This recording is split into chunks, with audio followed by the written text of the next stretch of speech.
तो प्रिय विद्यार्थी सभी को जय श्री राधे कृष्णा। जैसा कि आप जानते हैं मैं अपने चैनल दिव्यासी क्लासेस 96-98 पर लगातार आपको बोर्ड परीक्षा 2026 का पेपर हल करा रहा हूं।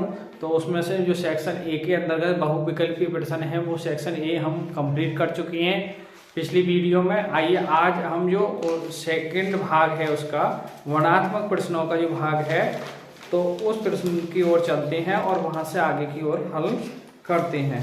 तो प्रश्न नंबर चलेंगे हम सेक्शन बी में। देखिए बोर्ड परीक्षा हाई स्कूल, ये कक्षा 10 का गणित का जो बोर्ड परीक्षा का पेपर है, बोर्ड परीक्षा 2026 का हल, इसको कर रहे हैं लगातार अपने चैनल पर कवर कर रहे हैं। तो आइए उसी क्रम में हम आगे बढ़ते हैं। तो वर्णात्मक सेक्शन ए के जो बी पार्ट है, इसका बी पार्ट के अंतर्गत हम करेंगे। देखिए पहला प्रश्न है, प्रश्न नंबर 1 है, क्वेश्चन नंबर कि सिद्ध करो कि 3 - √2 एक अपरमेय संख्या है। क्या है? अपरमेय संख्या है। तो देखिए बहुत आता है क्वेश्चन, हमने बताया कि 3 एक परमेय है और √2 कैसी अपरमेय, और किसी भी परमेय में या तो अपरमेय जुड़े या घटे तो वो संख्या कैसी होगी? अपरमेय होगी। तो खैर ये क्वेश्चन है 2 नंबर का, तो इसे हम कैसे करते हैं आइए हम देखते हैं इसका। कि मान लेते हैं कि माना 3 - √2 कैसी है? एक। माना 3 - √2 एक परमेय संख्या है। अब जब परमेय संख्या है तो सिंपल सी बात है, इसको अंश बटे हर के रूप में हम मानेंगे। तो 3 - √2 बराबर p/q, जहां p व q सहवास संख्या है, सहअभाज्य संख्याएं हैं एवं q का मान कभी भी 0 नहीं हो सकता। तो जब 3 - √2 बराबर p/q है, अब आप क्या करेंगे? 3 इधर ले जाएं तो माइनस के √2 बराबर p/q माइनस के 3 हो जाएंगे। अब देखिए माइनस से हम भाग करने हैं, यानी माइनस इधर ले जाएं तो √2 बराबर क्या हो जाएगा? p/-q और प्लस के हो जाएंगे p। अब आप ये देखिए कि ये √2 कैसी संख्या है। हम जानते हैं कि √2 एक कैसी संख्या है? परमेय संख्या है। क्योंकि √2 को हम p/q के रूप में नहीं ले सकते। जब √2 ये अपरमेय है तो क्या आप बताइए अपरमेय संख्या, ये भाई राइट साइड जो लेफ्ट है वो अपरमेय संख्या हो गई, और जब ये अपरमेय संख्या हो गई तो क्या ये परमेय हो सकती है? क्या ये परमेय हो जाएगी? होगी क्या? तो परमेय अपरमेय के क्या बराबर हो सकती है? नहीं हो सकती। जब नहीं हो सकती तो ये अपरमेय है तो सिंपल सी बात है कि ये भी टर्म पूरी कैसी होगी? राइट साइड भी अपरमेय होगी। तो अतः p/q + 3 भी कैसी होगी? एक अपरमेय होगी। और जब ये अपरमेय है तो फिर पूरी संख्या इसीलिए कैसी होगी? 3 - √2 एक परमेय संख्या ना होकर अपरमेय संख्या होगी। बस इतना लिखना था इसमें। ये 2 नंबर का क्वेश्चन है, जो बालक ने इस तरीके से लिखा है उसको 2 नंबर पूरे मिलेंगे। देखिए गणित में कोई नंबर नहीं करता है, यदि आपका सवाल सही है तो पूरे ही 100% आपको नंबर मिलेंगे। ठीक है, आप देख सकते हैं, नोट कर सकते हैं, फिर आगे बढ़ते हैं इसके लिए। आइए क्वेश्चन नंबर चलते हैं हम दूसरे की बी पार्ट के। प्रश्न नंबर दूसरा है कि y अक्ष पर उस बिंदु की निर्देशांक ज्ञात कीजिए जो बिंदु दे रहा है। ये बिंदु है 2, तथा दूसरा बिंदु मैंने b मान लिया -2, से समदूरस्थ है। वो बिंदु ज्ञात करना है जो y अक्ष पर समदूरस्थ है। तो हम क्या करेंगे? माना y अक्ष पर वह बिंदु 0, y है जो समदूरस्थ है, जो समदूरस्थ है। तो आइए देखिए इस तरीके से समझो। अब ये बिंदु है P और P क्या है? 0, y। ये y अक्ष पर बिंदु है, y अक्ष पर ये बिंदु मान लिया हमने, और एक बिंदु है ए बिंदु है, इसके कॉमा है 2,5, और एक बिंदु है आपका बी और जे है माइनस के 2,9। तो पी से बी तक की दूरी और ए से जो है वो पी तक की दूरी, ये दूरी कैसी है, समदूरस्थ में समान दूरी पर है। तो हम क्या कर सकते हैं कि एपी का वर्ग बराबर होगा पीबी के वर्ग के। तो एपी यानी पहले देखिए 2 में से क्या घटेगा 0, या बाई में से कौन घटा दो, 0 में से 2 घटा दो, और बाई में से इधर इस वाले में से इधर घटाएंगे हम। देखिए तो 0 में से 2 घटा दो और बाई में से कौन घटाएंगे माइनस के 5, तो प्लस के 5 हो जाएंगे। ऐसे ही हम इधर घटाएंगे, आप 2 में से कौन घटाएंगे -2 में से 0 का वर्ग, इधर एक मिनट भाई 0 में से कौन घटेंगे -2 तो +2 हो जाएंगे, और यह बाई में से कौन घट जाएगा 9। अब देखिए ये 2 का वर्ग 4 हो गया, ये 22 स्क्वायर प्लस 5 का वर्ग 25 और 5 दूनी 10 बाई, ऐसे इसका 4 और प्लस 22 स्क्वायर 9 दूनी 18 बाई और 9 दूनी 81। अब देखिए ये 22 स्क्वायर कैंसिल बराबर है ना, तो कैंसिल हो जाएगी, ये प्लस 4 कैंसिल, तो यहाँ क्या बचे 10 बाई और ये 18 इधर गया तो प्लस के हो जाएंगे 18 बाई। अच्छा ये 25 है वो उधर ले जाओ तो 81 माइनस 25, तो ये जुड़ के कितना होगा 18, 28 बाई, और देखिए 11 में से 6 जाएंगे, 11 में से 5 गए तो 6, और ये 7 में से 2 गए 5।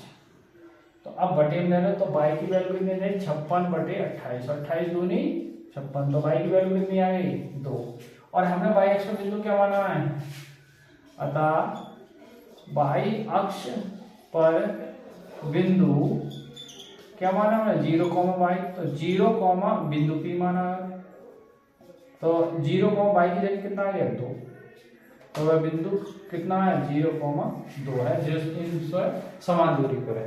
तो आप नोट कर सकते हैं, देख सकते हैं, बढ़िया सवाल था ये 2 नंबर में। आइए आगे चलते हैं, आइए विद्यार्थी क्वेश्चन चलते हैं हम 1 के सी के अंतर्गत, क्वेश्चन नंबर 1 का सी। तो 1 का जो सी करेंगे हम, देखिए तो सी क्वेश्चन क्या है, ये सी क्वेश्चन जो 2 नंबर का नहीं है, ये गलत दे रखा है इन्होंने, ये कम से कम 4 नंबर का क्वेश्चन होना चाहिए। खैर अब दे रखा है तो कोई बात नहीं, बिंदु दे रखा है 2, देखिए 2 बिंदु है, पहला बिंदु ए है 8,2, और दूसरा बिंदु मैं मान लेता हूं बी, वो है 2, -2। कह रहा है जोड़ने वाले रेखाखंड ए बी को 4 बराबर भागों में, 1 भाग 2 भाग और 3, तो 4 भाग हो गए। देखो 1, इसे कह दो P, Q और R, तो कह रहे 4 भाग हो गए। देखो एक AP, एक PQ, एक QR और एक RB, ये 4 भाग है, वो 4 बराबर भागों में विभाजित करता है। तो करने वाले बिंदुओं के निर्देशांक ज्ञात करो, यानी बिंदु P के लिए। देखिए जब बिंदु हम P के लिए करेंगे तो इतने कितने भाग रह जाएगा, देखिए यहाँ से छाटेंगे मान, x1 का मान 8 है, x2 का मान जो है वो 2 है, y1 की जो वैल्यू है वो 2 है, और y2 की जो वैल्यू है वो -2 है। अब बिंदु लिखेंगे हम P के लिए, तो P के लिए क्या हो जाएगा, P के लिए क्या है, m1 की जो वैल्यू हो 1 होगी, m2 की जो वैल्यू हो वो 3 होगी, और Q के लिए निकालेंगे तो m1 की जो वैल्यू होगी 2 होगी, m2 की जो वैल्यू 2 होगी, क्योंकि 2 भाग इधर रह जाएगा, 2 इधर। R निकालेंगे, देखिए R के लिए क्या लिखेंगे हम, R के लिए m1 की जो वैल्यू होगी वो 3 होगी, और m2 की जो वैल्यू होगी वो 1 ही। अब हम बिंदु P के लिए निकाल रहे हैं, फिलहाल में बिंदु P के निर्देशांक। ये 2 नंबर का सवाल नहीं है, गलत दे रखा है, कोई बात नहीं, अब दिया है तो हम तो हल करना पड़ेगा। P के निर्देशांक क्या निकालेंगे, वही सूत्र लगाएंगे, m1 x2 और m2 x1 बटे m1 और प्लस m2, ऐसे ही m1 y2 और m2 y1 over m1 plus m2। ये बिंदु P के लिए निकालना है। देखिए तो m1 की वैल्यू P के लिए क्या है 1, x2 की वैल्यू कितनी है 2, m2 की वैल्यू 3 है, x1 की वैल्यू आपकी 8 है बटे 1 प्लस 3, और यहाँ m1 1, y2 जो वैल्यू -2 है, और प्लस m2 जो है 3 है, और y1 की वैल्यू 2 है बटे में 1 प्लस 3। तो यहाँ से बिंदु P निकलेगा, देखिए 2 × 2, 8 या 24 और बटे 4, ऐसे ही यहाँ -2 और प्लस के 6 बटे 4, तो आगे 24 से 26 बटे 4, और ये हो जाएंगे 4 में से 2 को 6 में 4 बटे 4। अब ज्यादा करेंगे तो इसे आधा कर सकते हैं, ऊपर 13 हो जाएगा, ये नीचे 2 हो जाएगा, ये 1 आएगा। अब ऐसी प्रकार आप क्यू निकालेंगे तो यहाँ क्या करेंगे, मान चेंज कर देंगे आप। आइए मैं क्यू के लिए निकाल के दिखाऊं। फिलहाल में है बिंदु क्यू के लिए, बिंदु क्यू के लिए, तो क्यू के लिए क्या लगाएंगे, क्यू के लिए m1 का मान दो, m2 का ये मान रहेंगे। तो यहाँ से क्यू देखें, m1 सूत्र ये लगेगा, m1 की जो वैल्यू है वो 2 है, x2 की वैल्यू वो 2 है, और m2 की वैल्यू भी 2 है, और x1 की जो वैल्यू है वो 8 है, और बटे में 2 + 2। ऐसे ही यहाँ m1 की वैल्यू 2 है, और y2 की जो वैल्यू है वो आपकी -2 है, और ये m1 m2 की वैल्यू 2 है, और y1 की जो वैल्यू है 2 है, और बटे में 2 + 2। तो क्या हो गया, 2 दूनी 4 और 8 दूनी 16 बटे 4, और देखिए -4 + 4 बटे 4, तो ये हो जाएगा 4 20 बटे 4, और ये कहते होंगे घट गया 0 बटे 4। तो भैया 4 से 5 ये 5 बार आएगा, और ये 0 बार क्यों निकाल सकते हैं। आइए यहाँ आप तक नोट करें, फिर आर के लिए भी मैं दिखाता हूं, आप नोट कर लीजिए। आइए आर के लिए, बिंदु आर के लिए, आर के निर्देशांक क्या निकालेंगे, देखिए m1 की वैल्यू जो है वो आर के लिए 3 है, और x2 की वैल्यू 2, m1 की वैल्यू जो m2 की वैल्यू 1, और x1 की 8, और 3 + 1। ऐसे है m1 की वैल्यू 3, y2 की जो वैल्यू -2 है, m2 की वैल्यू जो है वो 1 है, y1 की वैल्यू 2 है, बटे में 3 + 1। तो यहाँ 3 दूनी 6 + के 8 × 8 बटे 4, और ये हो जाएगा -6 + के 2 बटे 4, तो 8 × 6 14 बटे 4, और ये -4 बटे 4, तो ये हो गया आधे कर दो ऊपर 7 बटे 2, और यहाँ -1। तो आप देख रहे हैं कि बिंदु हमने इससे पहले P निकाला, Q निकाल दिया, आपका R निकाल दिया, तो ये तीनों बिंदुओं के निर्देशांक पूछ गया, हमने वो आपको निकाल कर दिखा दिया। आप इस सवाल को नोट कर सकते हैं, ये बोर्ड परीक्षा का सवाल है, और आप ये भी देख सकते हैं इसे नोट करने के बाद कि हमने किस तरीका से सवाल करा। आइए क्वेश्चन चलते हैं हम 1 के D के उधर। तो डी क्वेश्चन कुछ इस प्रकार है, रूट के अंदर 1 + sin x और 1 - sin x,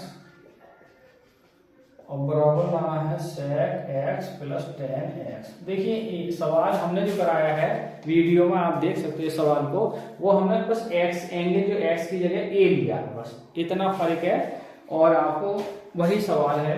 तो आइए इसका हल देखते हैं। लेफ्ट साइड लेंगे, ये हमें लेके आनी है, तो लेफ्ट साइड में क्या है, 1 + sin x और 1 - sin x। तो 1 - sin x जो है, अब हम रूट में ही इसकी जो माइनस है इसके विपरीत चिन्ह से अंश बाहर में गुणा करेंगे, यानी 1 + sin x बटे में 1 - देखिए sin x है, गुणा क्या करेंगे, 1 + sin x से अंश में, और 1 + sin x के जो हर में करेंगे, तो ऊपर एक जैसी ब्रैकेट बन गई, इसलिए 1 + sin x का होल स्क्वायर बन जाएगा। नीचे एक बार जुड़ घट रही है तो अलग वर्ग हो जाएगा। तो रूट के अंदर देखिए 1 + sin x का होल स्क्वायर, और नीचे 1 में से साइन का वर्ग घटे तो cos स्क्वायर। अब देखिए स्क्वायर ये है, स्क्वायर ये है, तो स्क्वायर रूट से बाहर आ जाएंगे ये, तो ऊपर आ जाएगा 1 + sin x, और नीचे आ जाएगा आपका cos x। 1 के बटे cos अलग कर दें, और sin के बटे cos अलग कर दें, तो 1 के बटे cos करेंगे तो ये sec x हो जाएगा, और sin बटे cos करेंगे तो ये tan x हो जाएगा। ये आपका क्या आ गया, RHS। देख सकते हैं सवाल, बड़े सवाल था ये, नोट कर सकते हैं आप इसे। आइए क्वेश्चन चलते हैं 1E की ओर, यानी 1 का 5वां क्वेश्चन है। 52 पत्तों की एक अच्छी प्रकार से फेंटी गई ताशी गड्डी में से एक पत्ता निकाला जाता है, तो निम्नलिखित प्राप्त होने की प्रायिकता ज्ञात कीजिए। देखिए कुल पत्ते कितने हैं गड्डी में होते हैं, कुल पत्ते 12। अब फर्स्ट पार्ट में क्या कह रहे हैं, वो लाल रंग का बादशाह, लाल रंग का बादशाह। अगर आपको लाल रंग के बादशाह पता होने चाहिए, कितने होंगे, 2, एक तो ईंट का होगा और एक पान का होगा, ठीक है। तो प्रायिकता लाल रंग की बादशाह की, लाल रंग का बादशाह हो, इसकी प्रायिकता कितनी हो जाएगी 2/52 या फिर 1/26। सेकेंड पार्ट कह रहे हैं इसमें काले रंग का इक्का, काले रंग का इक्का। तो ये काले रंग का क्या है, तभी दो ही होंगे, एक चिड़ी का होगा और एक हुकुम का होगा। तो इसका भी प्रायिकता हो काले रंग के इक्का, काले रंग का इक्का, इसकी प्रायिकता भी कितनी हो जाएगी 2/12 यानी 1/26। तो आप देख सकते हैं ये सवाल बढ़िया सवाल था। गद्दी से संबंधित एक सवाल जरूर आता है, ये 2 नंबर का सवाल प्रायिकता में आ चुका है, आप देख सकते हैं इसे। तो आइए अब पहले क्वेश्चन का छठा पार्ट, लास्ट पार्ट है एफ। क्या दे रखा है, त्रिज्या 14 सेमी वाले एक वृत्त की जीवा केंद्र में 120 का कोण अंतरित करती है, संगत लघु वृत्तखंड का क्षेत्रफल ज्ञात करो। तो देखिए त्रिज्या कितनी दे रखा है, r बराबर 14 सेमी। क्वेश्चन है और कोण दे रखा है थीटा 120 डिग्री। तो संगत लघु वृत्तखंड का क्षेत्रफल, तो सूत्र आप जानते हैं क्या होता है इसका, पाई r स्क्वायर थीटा बटे 360 1/2 r स्क्वायर साइन थीटा। तो क्षेत्रफल पाई की जगह 22/7, r की जगह 14 × 14, थीटा की जगह 120 और बटे 360 1/2, r की जगह 14 का वर्ग और साइन थीटा की जगह 120 डिग्री। तो ये 7 से कटेंगे 2 बार, तो 22 × 2 × 14 और ये कटेंगे देखिए 3 बार बटे 3 माइनस 1/2 14 × 14 और साइन 120 की जो वैल्यू होता है वो √3/2। देखिए 2 से ही कटेंगे 7 बार, इन 2 से ही कटेंगे 7 बार। अच्छा और 3 से कटेंगे 22 × 44 44 गुणा 14 बटे 3 और देखिए ये उनमें 749 √3। तो 14 चौका 56, 56 के 6 हाथ से लगे, 14 चौका 56, 56 के 6 हाथ से लगे 5 हैं, और 14 चौका 56 और 5 और बटे 3 49 √3 cm स्क्वायर। ये इतना ही आपको करना था, ये भी बढ़िया सवाल है। तो ये 2 नंबर के जो सवाल है वो लगभग मैंने आपको कंप्लीट कर दिए हैं। तो अब अगले जो सवाल हैं वो कल की नेक्स्ट वीडियो में आपको देखने को मिलेंगे, और इस पेपर को लगभग कल या परसों हम पूरा कंप्लीट फाइनल करा देंगे। तो आज की वीडियो को यहीं विराम देते हैं। पहले क्वेश्चन के जो 6-7 पार्ट थे, 6 वो हमने लगभग सब आपको कंप्लीट करा दिए हैं। आप इनको इस वीडियो के माध्यम से वो अपने सवाल देख सकते हैं कि हम किस तरीक़ा से करके आए। तो इसी के साथ, और हाँ, आप हमारे चैनल दिव्यांश क्लास 96 को लाइक और सब्सक्राइब कीजिए, और भी बच्चों को आप जोड़िए जो कक्षा 9 से 12 आपके हाई स्कूल में आए हैं या 11 से 12 में आए हैं। 12 का भी आपको हमारे चैनल पर वीडियो देखने को मिलेंगी। तो इसी के साथ आज के लिए सभी को जय हिंद, जय भारत, जय श्री राधे कृष्णा।